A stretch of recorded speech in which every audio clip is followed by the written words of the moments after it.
the New England Revolution are going to name US U20 head coach Marko Mitrovic their next head coach. Per sources, I'm told that deal is all agreed and set, just kind of waiting on paperwork, and then it will be done. Marko Mitrovic was tapped by other MLS clubs to interview for their jobs, and over the last 24 hours, he pulled out of those potential interviews, indicating that something was close with New England, and New England eventually land on their guy. They get a youth national team head coach. So they're looking at Peyton Miller at their burgeoning youth recruitment, their academy to first team pipeline, which was almost non-existent in 2019? Yes. Goss, you're more of an expert here. It has been much better in the last few years. You have had Noel Buck, Esmer Baraktarovic, and Peyton Miller in this first team now. This is something that they've emphasized over the past few years, and they're continuing to double down on it. So Marko Mitrovic will be the next New England Revolution head coach. Just coached the U20 national team at the U20 World Cup, got out of the group stage. I think an average performance for the team, but this harkens back, of course, a year ago to Mikey Varis when we had our conversation with Bobby Warshaw, where we talked about how did he end up head coach of San Diego? Where do you go? Who do you choose? And we kind of got walked through what are the possibilities and what are the names? And I think the names associated to this one, there are not any that are obvious or outstanding. And Marko Mitrovic now has put together a couple of years where he's coached in Major League Soccer as an assistant coach under Veljko Paunovic in his time in the Chicago Fire. He's had success overseas with the Serbian U20 national team, winning Youth World Cup. Worked in the English Championship under Pano as well at Reading, and now in the U.S. soccer system for a couple of years.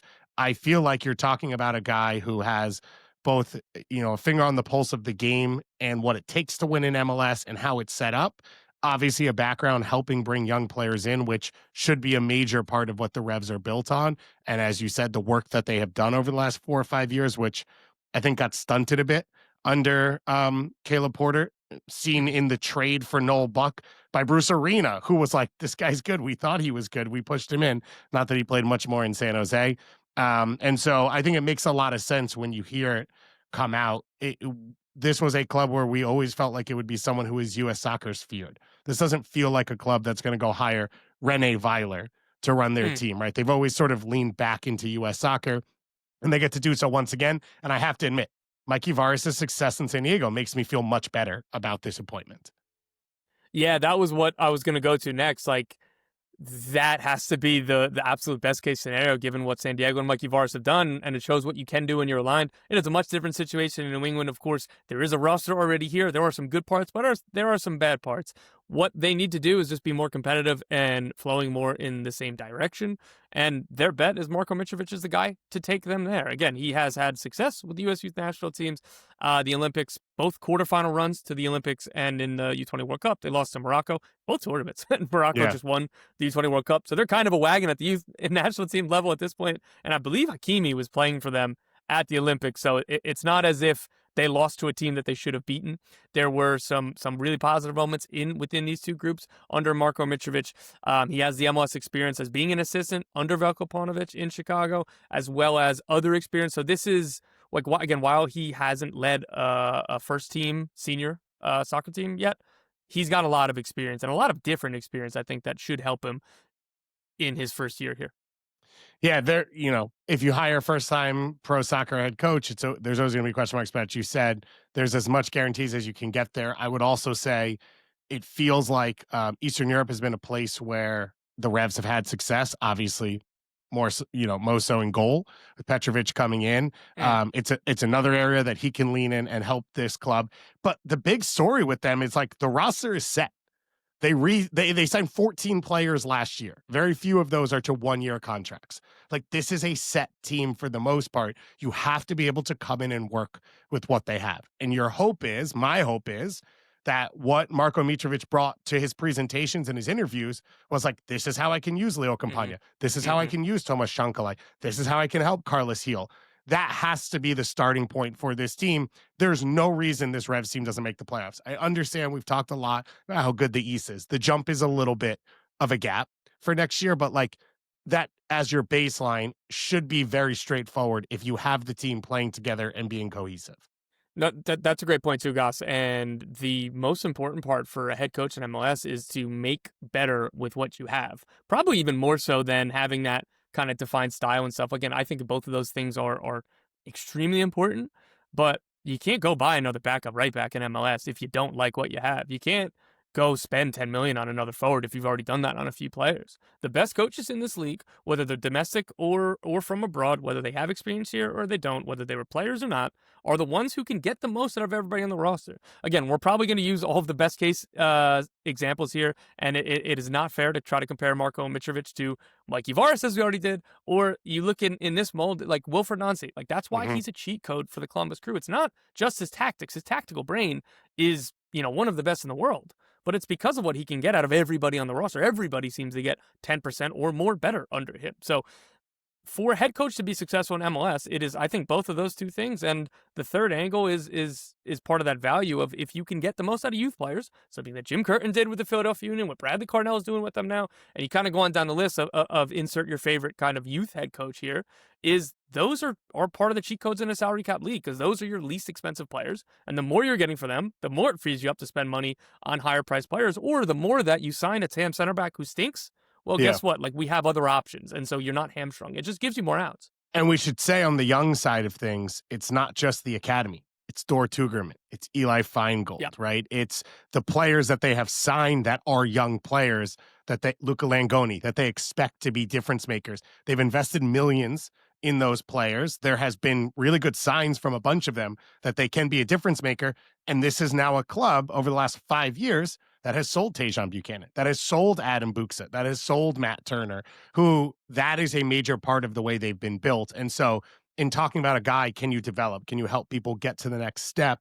That is the other side of things. Is it's not just bringing 14 and 16-year-olds through the academy into the first team. It is helping the U22 initiative players and the young players who are already in your roster, and be appealing to future ones, because we don't know 100% what this Revs roster will look like. Matt Turner right now is a designated player, right? Because of the mechanisms they used to Yeah. bring him in over the Yeah. summer. We expect him to come off of that. Is that true? He is able to come. I would expect that, but he's able to be bought down. Yes. So they could have an open DP spot to sign in the summer, or in the winter, sorry, or they have an open U22 initiative spot.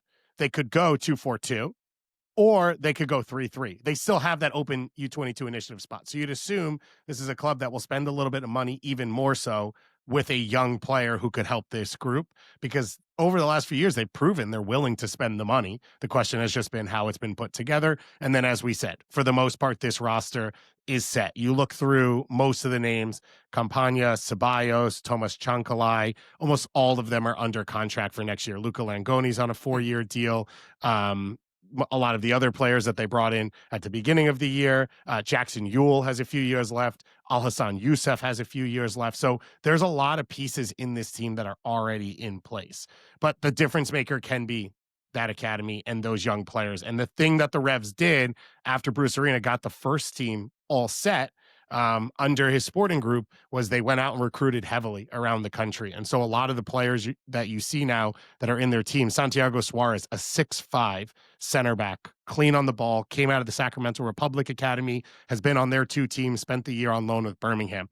Can you get that guy into a first team setup? If you do, can you maybe move or flip a senior center back, open up contract space, and then maybe use it somewhere else? Peyton Miller, I think, has been one of the best young players in the league. Yeah. I think his ceiling is as high as any other fullback that we've seen come out of Major League Soccer. Like, I think we're talking about an elite attacking fullback, and you could start pushing from the George Bello conversation past to the Caleb Wiley conversation, and then get into, like, I think we're approaching Fonzie conversations with him. Ooh. I think that's how good he is.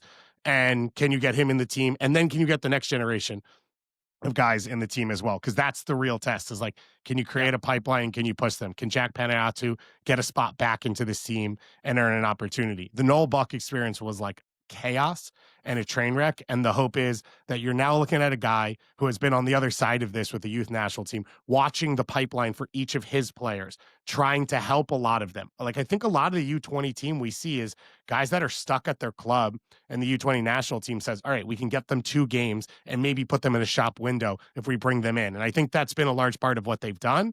The U20 group at the World Cup, I don't think was the best possible under 20 group, because I don't think that's the job anymore.